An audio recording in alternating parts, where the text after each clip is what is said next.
Assalamualaikum warahmatullahi wabarakatuh. Perkenalkan, nama saya Gading Nasriah, NIM 50124 dari jurusan D4 Manajemen dan Administrasi Logistik. Di sini saya akan menjelaskan tentang materi yang sudah saya dapatkan di mata kuliah kewarganegaraan yang diambil oleh Bapak Jatmika.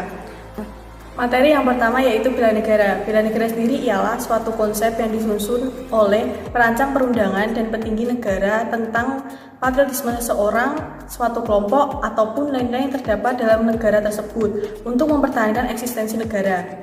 Selain itu ada unsur bela negara. Yang pertama yaitu cinta tanah air, yang kedua yaitu kesadaran berbangsa dan bernegara, yang ketiga yaitu rela berkorban.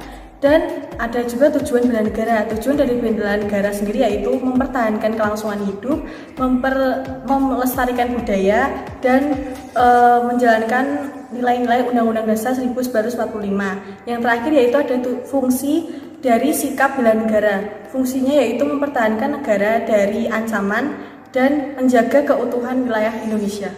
Lalu bagaimana cara kita sebagai mahasiswa menerapkan nilai-nilai bela negara ke dalam kehidupan sehari-hari?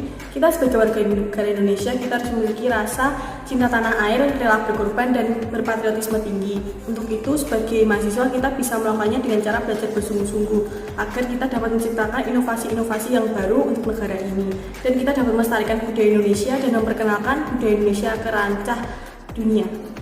Demokrasi sendiri ialah sebuah bentuk pemerintahan di mana kekuasaan tertinggi berada di tangan rakyat. Selain itu, demokrasi juga memiliki hakikat. Hakikat demokrasi yang pertama yaitu kebebasan menyampaikan pendapat, yang kedua yaitu memiliki hak dan kewajiban yang sama, dan yang terakhir yaitu keterbukaan pemerintah. Selain itu, demokrasi juga memiliki prinsip-prinsip. Yang pertama yaitu pengakuan HAM, yang kedua yaitu pemerintah menurut hukum, yang ketiga yaitu badan kehakiman dan kejaksaan yang sama, dan yang terakhir yaitu kebebasan berpendapat. Bagaimana cara kita menerapkan sikap demokratis terhadap diri kita sendiri dalam kehidupan sehari-hari? Yang pertama yaitu menjunjung tinggi persamaan.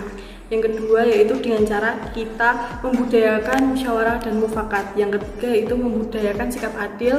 Yang keempat yaitu melakukan pemilihan pemerintah secara demokratis, contohnya seperti pemilu. Dan yang terakhir yaitu menghargai sesama manusia. Materi yang ketiga yaitu lembaga penegak hukum. Lembaga penegak hukum sendiri ialah lembaga yang bertugas untuk menegakkan aturan berkaitan dengan perilaku masyarakat. Lembaga hukum memiliki faktor yang mempengaruhinya. Yang pertama yaitu faktor hukum, yang kedua yaitu faktor penegak hukum, yang ketiga yaitu sarana dan fasilitas pendukung, dan yang keempat yaitu faktor masyarakat, dan yang terakhir faktor kebudayaan. Selain itu, faktor penegak hukum juga memiliki contoh seperti kejaksaan, kehakiman, advokat, pelayanan kepada masyarakat, dan yang terakhir adalah Polri. Lalu, peran dan fungsi lembaga penegak hukum yang pertama yaitu melindungi warga negara, yang kedua yaitu menegakkan the rule of the law. Kesadaran hukum di masyarakat masih terbilang rendah, maka untuk itu bagaimana cara kita untuk menyadarkan kesadaran hukum terhadap masyarakat? Kita bisa melakukan dengan cara berani bertindak dan menindak atau melaporkan pelaku yang melanggar hukum untuk dijatuhi hukuman. Yang kedua yaitu memberikan pemahaman, pengetahuan, dan kesadaran akan pentingnya hukum terhadap masyarakat. Dan yang terakhir yaitu keteladanan dari para pemerintah dan penegak hukum itu sendiri. Materi yang keempat yaitu hari lahirnya Pancasila tanggal 1 Juni 2020. Hari lahir Pancasila yang jatuh pada tanggal 1 Juni 2020 dirayakan di tengah pandemi COVID-19. Perayaan atau upacara dilakukan melalui virtual.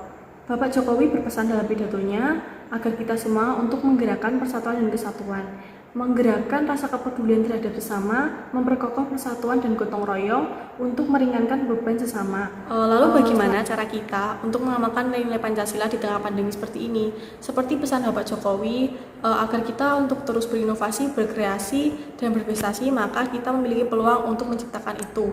Yang kedua, kita juga bisa melakukan menggali apa potensi kita karena kita memiliki banyak waktu luang. Dan yang terakhir, kita bisa mengadakan galangan sosial untuk membantu masyarakat yang mungkin sedang mengalami kesulitan ekonomi ataupun yang lainnya. Materi yang kelima yaitu geopolitik dan wawasan Nusantara. Geopolitik sendiri adalah sebuah metode untuk mempelajari politik luar negeri di suatu negara. Dan wawasan Nusantara memiliki arti terdiri dari dua kata, yaitu wawas yang dalam bahasa Jawa artinya pandangan, dan Nusantara merupakan gabungan yang artinya nusa pulau dan antara. Lalu bagaimana cara kita menerapkan geopolitik dan wawasan Nusantara ke dalam kehidupan sehari-hari kita? Yang pertama dengan cara menerapkan falsafah Pancasila sebagai pedoman hidup kita. Yang kedua yaitu mewujudkan rasa cinta tanah air dan sikap nasionalisme yang tinggi. Dan yang terakhir yaitu mewujudkan pembangunan bangsa dengan cara kita belajar dengan giat. Sekian penjelasan materi dari saya. Kurangnya mohon maaf, lebihnya semoga bermanfaat. Wassalamualaikum warahmatullahi wabarakatuh.